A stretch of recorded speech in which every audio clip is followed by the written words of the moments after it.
Friends, இன்னைக்கு நம்ம பார்த்தீங்கன்னா ஒரு 10 to 15 மினிட்ஸ்ல செய்யக்கூடிய ஒரு மேட்சிங்கான ஒரு குழம்பும் அதுக்கு மேட்சிங்கான ஒரு சைட் டிஷ்ஷும் தான். ரெண்டும் அவ்வளோ ஜோரா இருக்கும், ரெண்டும் ஒண்ணுக்கு ஒன்று அவ்வளோ மேட்சா இருக்கும். இப்போ எப்படி செய்யறது பார்ப்போமா?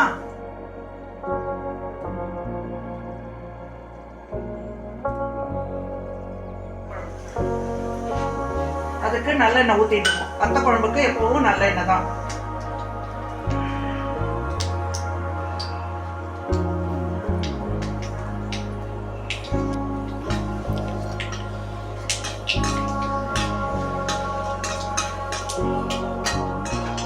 நல்லெண்ணெய் ஊற்றியாச்சு, கடுகு மிளகாய் வத்தல் போட்டாச்சு.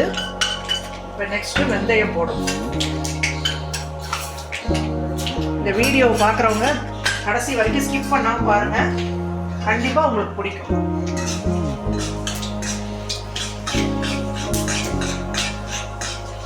இப்போ வெந்தயம் செவக்க வறுக்கணும்.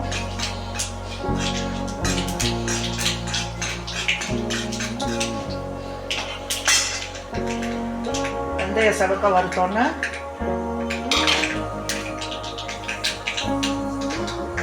வெங்காயம் தக்காளியை போடணும். இப்போ வெங்காயம் தக்காளி ரெண்டையும் சேர்த்தே போட்டுடலாம்.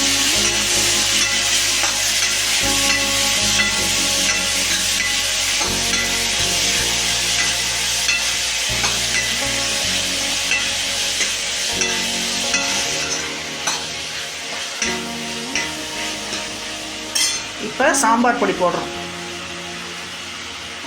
2 ஸ்பூன் சாம்பார் பொடி நான் போட்டிருக்கேன். இந்த வெங்காய வத்த குழம்பு நிறைய பேருக்கு பிடிக்கும். இதில் இன்னொரு ஸ்பெஷாலிட்டி என்னென்னா, இதை 2 நாளைக்கு வச்சு சாப்பிட்லாம். முதல் நாளை விட அடுத்த நாள் தான் ரொம்ப ஜோராக இருக்கும். இதுக்கு பச்சடி, அப்பளம், வத்தல், கீரை எல்லாமே சூப்பராக இருக்கும். உருளைக்கிழங்கு ரோஸ்ட், சேப்பங்கிழங்கு ரோஸ்ட் எல்லாமே இதுக்கு சூப்பராக இருக்கும். இப்போ சாம்பார் பொடியும் கொஞ்சம் வதங்கிடுத்து. இப்போ நெக்ஸ்ட் இப்போ ஒரு நெல்லிக்காய் அளவு புளியை 3 டம்ளர் தண்ணியில் கரைச்சி ஊற்றிருக்கேன். இப்போ இதில் மஞ்சள் பொடி 1 ஸ்பூன் போடும்.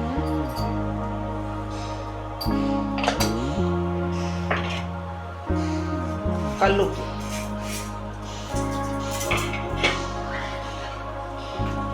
அவ்வளோதான். 10 நிமிஷம் கொதிச்சதுன்னா ஓவர். நெக்ஸ்ட்டு கீரைக்கு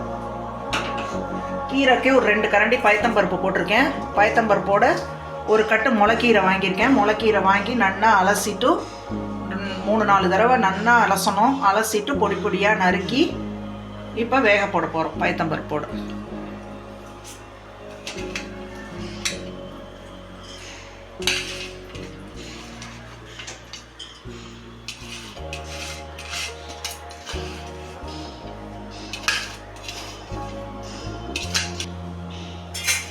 இப்போ இதுக்கு உப்பு போடுறோம். முதல்லையே உப்பு போட்டுடணும், அப்போ தான் கீரையில் உப்பு இறங்கும்.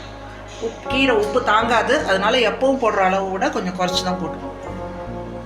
உப்பு போட்டாச்சு. நெக்ஸ்ட்டு மஞ்சள் பொடி.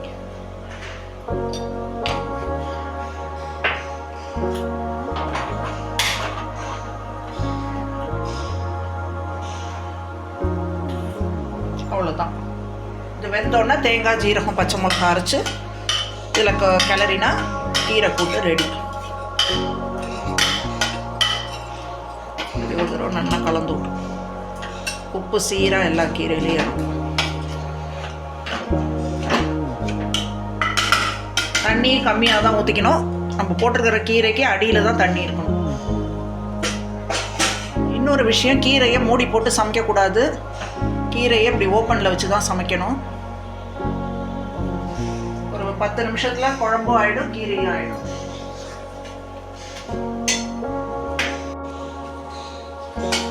அந்த காலம்னா ஒரு 10-20 வருஷம் முன்னாடிலாம் கீரை ஃப்ரீக்வெண்ட்டாக கிடைக்கும். ஆல்மோஸ்ட் டெய்லி கிடைக்கும், எல்லா கீரையும் கிடைக்கும். இப்பெல்லாம் கீரை ஃப்ரீக்வெண்ட்டாக கிடைக்கிறது கிடையாது. அந்த காலத்தில் கொல்லைக்கீரைன்னு சொல்லிட்டு ஃப்ரெஷ்ஷான மருந்து எதுவும் போடாத ஆர்கானிக் கீரை வாசல்லே வரும். அந்த கீரையை வாங்கி நறுக்கி கச்சிட்டின்னு ஒன்று சொல்லுவாங்க, அதில் சமைச்சு கொடுத்தாங்கன்னா அவ்வளோ டேஸ்ட்டாக இருக்கும், அவ்வளோ ஹெல்த்தியாக இருக்கும். இந்த கால கீரை மாதிரி கொஞ்சம் மொரலாம் இருக்காது, சாஃப்டாக இருக்கும், பிஞ்சு கீரையாக இருக்கும். இப்போ கீரை ஃப்ரீக்வெண்ட்டாக கிடைக்கிறது இல்லை, கிடைச்சாலும் அந்த அளவுக்கு சாஃப்டாகவும் இருக்கிறது இல்லை. ஆனால் கிடைக்கிறப்ப வாங்கி கண்டிப்பாக செஞ்சு பாருங்க. இது கீரைக்காக கொஞ்சம் நீங்கள் மெனக்கிடணும். ஆனால் ஹெல்த் பெனிஃபிட்ஸ் அதில் அவ்வளோ இருக்குது. அந்த ஹெல்த் பெனிஃபிட்ஸோட கம்பேர் பண்ணுறப்ப நம்ம கொஞ்சம் மெனக்கேட்டால் தப்பு இல்லை. கீரையில் அவ்வளோ சத்து இருக்குது. குழந்தைங்களுக்கு சின்ன வயசுலேருந்தே அதை பழக்கப்படுத்திட்டேன்னா அவளுக்கு வளர்கிற டயத்தில் ரொம்ப அவளுக்கு ஹெல்த் பெனிஃபிட்ஸ் அதில் நிறையா இருக்குது. அவளுக்கு அது நல்லா இருக்கும். சின்ன வயசுலேருந்தே நம்ம பழக்கப்படுத்திக்கணும். எல்லா கீரையும் பழக்கப்படுத்தணும். எல்லா கீரையிலையும் ஒரு மெடிசனல் பெனிஃபிட்ஸ் இருக்குது. மணத்தக்காளி கீரை வாய் புண்ணு, வயர் புண்ணு இதெல்லாம் சரி பண்ணும். பொன்னாங்கண்ணி கீரை கண்ணுக்கு அவ்வளோ நல்லது. முளைக்கீரை ஹெல்த்துக்கு அவ்வளோ நல்லது. அந்த மாதிரி ஒவ்வொரு கீரையில் ஒவ்வொரு ஹெல்த் பெனிஃபிட்ஸ் இருக்குது. எல்லா பெனிஃபிட்ஸும் நம்ம கிடைக்கணும்னா எந்த கீரையும் ஒதுக்கி தள்ளாமல் எல்லா கீரையும் நம்ம சாப்பிடணும். எல்லா கீரையும் குழந்தைங்களுக்கும் பழக்கப்படுத்தணும். கீரை கூட்டு, கீரை பொரியல், கீரை சாதம், நிறைய வெரைட்டிஸ் இருக்குது. நான் ஒவ்வொன்றா செஞ்சு காட்டுறேன். அது நீங்கள் சின்ன வயசு அவள் பெரிய வளர்றப்ப எதையும் ஒதுக்கி தள்ள மாட்டா. கீரை பிடிக்காது அப்படின்னா அதோட ஹெல்த் பெனிஃபிட்ஸ் அவளுக்கு முழுசாக கிடைக்கும். இந்த காலத்தில் எது எடுத்ததுக்கெல்லாம் மருந்து மாத்திரைன்னு சாப்பிட்றோம். அப்படி இல்லாமல் கீரையிலேயே எல்லா சத்தும் இருக்குது. அந்த கீரையை நம்ம எடுத்துனாலே நம்ம நலமோடு வாழலாம். இப்போ வெங்காயம் வத்த குழம்பு ரெடி ஆகிடுது. கீரை கூட்டும் ரெடி ஆகிடுது. கீரை நல்லா மையாக மசிஞ்சுடுத்து. இந்த கீரையில் அவ்வளோ ஹெல்த் பெனிஃபிட்ஸ் இருக்குது. இப்போ தேங்காய், பச்சை மிளகா, ஜீரகம் வச்சு அரைச்சிருக்கோம். அதை இப்போ கீரையில் கொட்டி கொதிக்க விடணும். அவ்வளோதான். இதை கொட்டினப்புறம் ரொம்ப கொதிக்கக்கூடாது, ஒரு கொதி தான். இன்னொரு விஷயம், கீரை தண்ணி தாங்காது, உப்பு தாங்காது. நம்ம கீரையை போட்டுட்டு அதுக்கு கீழே இருக்கிற அளவுக்கு தான் தண்ணி ஊற்றணும். இப்போ ஒரு கட்டு கீரைன்னா 1 டம்ளர் தண்ணி போகும். ஏன்னா வேக வேக கீரை தண்ணி விட்டுக்கும். அதே மாதிரி கீரை உப்பு தாங்காது, உப்பு பார்த்து தான் போடணும். அவ்வளோதான். அந்த காலத்தில் கச்சிட்டியில் பண்ணுவா. கச்சிட்டின்னா கல் சட்டியில் இந்த மாதிரி கீரையை பண்ணி வைக்கிறப்ப அது ஒரு 2 hours 3 hours சூடாகவே இருக்கும். ஊசி போகாது.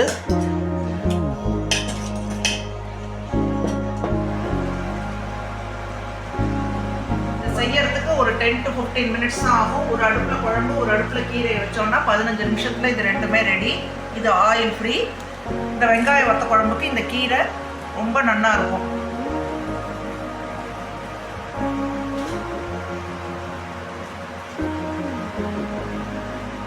இதுக்கு அப்பளமும் நல்ல மேட்சாக இருக்கும். சுட்ட அப்பளம் ரொம்ப நான் இன்னைக்கு பொரிச்சிருக்கேன். ஒரு நாள் உங்களுக்கு அப்பளம் சுட்டும் காட்டுறேன்.